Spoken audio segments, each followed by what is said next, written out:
y'all, I'm Elisa, the Scrappy Wife behind ScrappyWife.com, and today I have an art journal process video for you.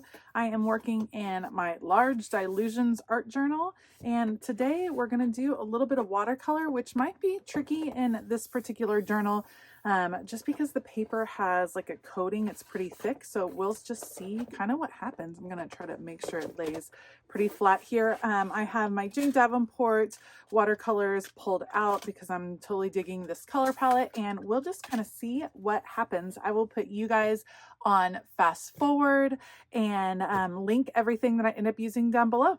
Let's go.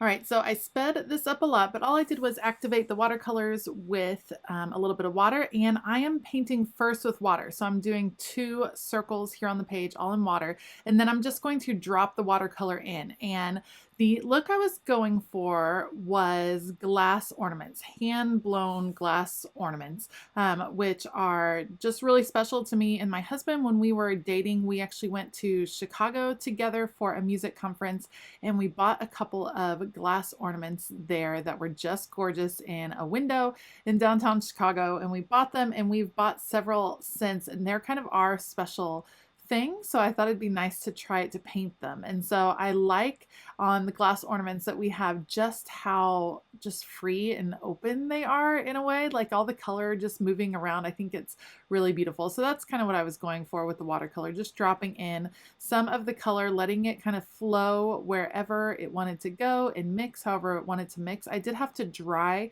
in several stages here. So this is the first round of ornaments that you can see that I'm adding, and I was just doing all types of colors. We're not really going for Christmas colors, we're going for all colors. In my craft room, my Christmas decorations are all kinds of jewel tone bright colors. I dig the bright colors at Christmas. I like the traditional Christmas too, but I also dig the bright. So I used the heat ranger, or the ranger heat tool, to really speed up the drying process. And now I'm just going to come back with some more circles, and this time I'm layering behind, so you can see that I'm just being really careful around the edge not to reactivate the paint too much where the ornament already is. And then I'll just drop color in here, a different contrasting color, and it actually works pretty well. There's some blending that happens right there on the edge, but I like how the layered look ends up being. And this one was an interesting combination when I threw in the yellow with the purple. I love just seeing how the colors end up. I actually really dig the watercolor rings that show up when you dry kind of a puddle of watercolor. Like I've said before, this particular art journal is not, it's definitely not watercolor paper. It has kind of a coating, and so watercolor behaves differently on it than it would on straight watercolor paper. And that's okay with me because I like some of the neat effects that you can get from changing up that process. All right, I'm going to take my attention over to the right side, add a few more ornaments over here. Originally, I thought that these ornaments would be kind of hanging, that I would add the strings to them, but in the end I decided not to do the strings because I came up with a different concept for the background.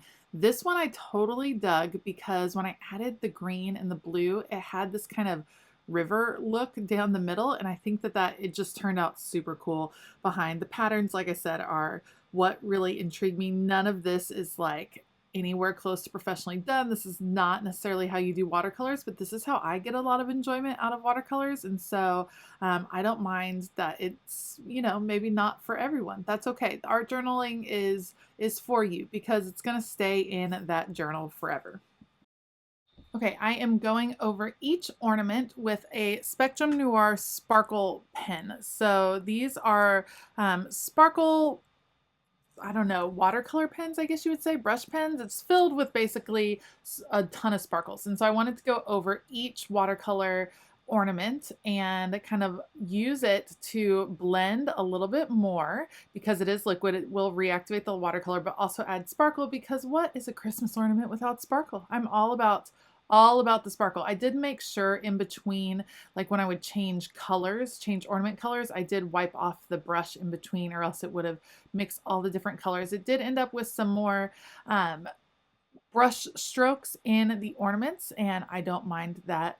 Again, I like all the texture that comes in watercolor when you are not necessarily blending it properly, if that makes sense. So covering all of these with the sparkle, and now I'm using a stencil. I think this is the Crafters Workshop. I will look for a similar stencil to link down below, and tumbled glass, and I'm just going to add some snowflakes behind in the background. I'm being careful not to go over top the watercolor.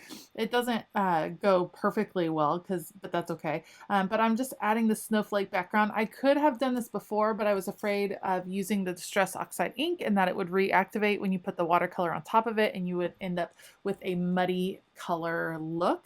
And so I decided to add these in after, and that presents some interesting challenges. Whenever you're filling in a background after you've already put something in the foreground, you really have to be careful as far as how things are going to blend and the balance of the page. So you can see I work around the page, just adding snowflakes here and there, just different sizes, different shapes, trying to make sure that it wasn't overlapping too much, that you were getting some interesting perspective going on. It was an interesting challenge. I happen to really love this stencil. It comes in super handy, especially this time of year when we are all about the Christmas spirit and winter, and it's all coming. So working my way around the page with this Distress Oxide. I was using the domed blending brush from scrapbook.com. It really helps me to be very specific on where I am shading, which I like because I wasn't just using this whole stencil, but just specific shapes here and there.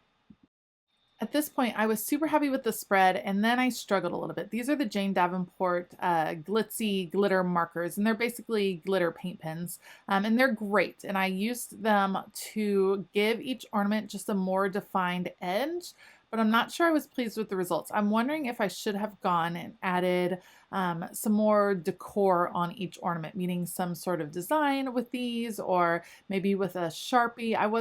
I don't know. You'll have to let me know if you think they needed more. I mean, I was going for the glass look, and there's not really necessarily specific designs in the glass ornaments that I was imagining, but these ended up, maybe it just because it pointed out that they're not perfectly shaped. But again, glass ornaments, if you have a hand-blown glass ornament, it's not perfectly shaped. So maybe I don't know why it was throwing me off a little bit, but in the end, I'm not sure that I was super pumped with how these came together with the glitter markers around the edge. But once I had started, I couldn't stop on just a couple of them. So I just continued my way working around. Again, these are like paint pens, so they do have to be activated over on the side. So I just had an extra post-it note to the side so that I could make sure that I had a space to activate those around. And then I tried to match the color of the general ornament to what the circle around it was going to be.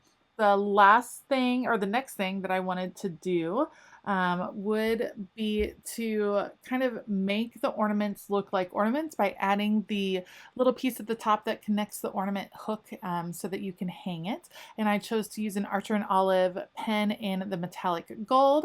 So I'm adding those in slowly but surely. And this is where I decided they weren't going to be hanging because these were going to be all wonky, like turned a bunch of different ways. These Archer and Olive markers have such great coverage. They work so well. I'm super pleased with them. I need to pull them out more often. There's so many supplies that I always say I need to pull out more often, but these sit right in front of me. I love them. They can be used in so many things. And I think if I end up switching to an interleave Bible for my Bible journaling for 2022, that these might come in really handy because I don't think that they will bleed through the paper. So that's something I'm going to keep in mind as I'm trying to make the decision on where I want to do that type of journaling. All right, last thing for this page is going to be, of course, adding some of my very favorite things, which would be colorful splatters. So again, going to that Jane Davenport watercolor set and adding a few splatters around, and otherwise this art journal entry is done.